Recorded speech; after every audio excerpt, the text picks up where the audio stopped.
macam-macam interaksi antar ruang. Ayo, siapa nih yang suka kesel kalau terjebak macet di jalan? Menggerutu dalam hati bolehlah ya, asal jangan sampai memaki atau melakukan tindakan yang kurang baik. Misalnya seperti klakson tiap menit atau membuka jendela sambil marah-marah kepada pengguna yang lainnya. Kamu tahu gak, kalau kemacetan itu termasuk hal yang wajar terjadi di setiap wilayah perkotaan. Kenapa?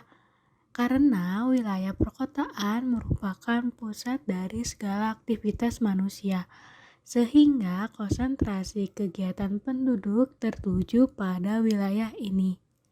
Nah, masalah ini merupakan salah satu dampak dari interaksi antar ruang loh.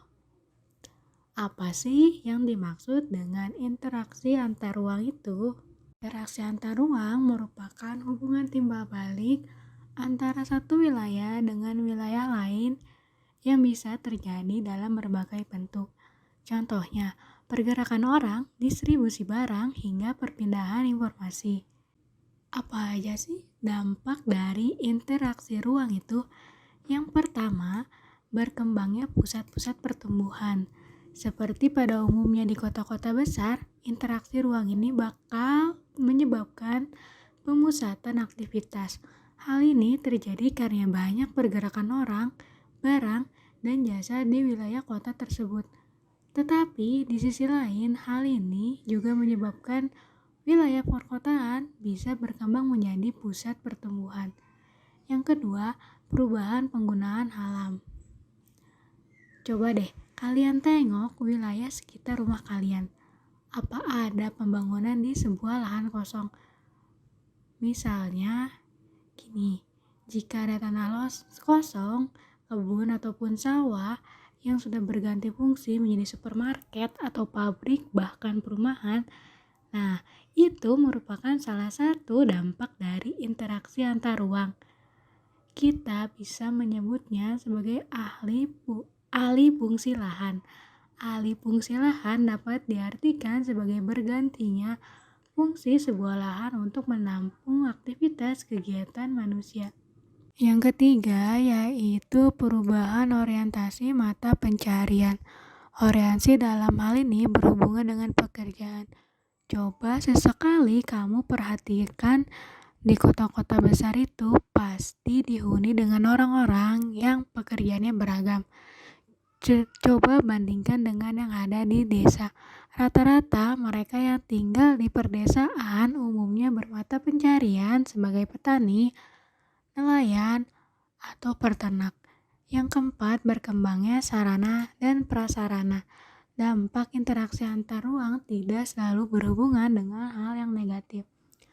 Ada juga hal yang positif seperti berkembangnya sarana dan prasarana.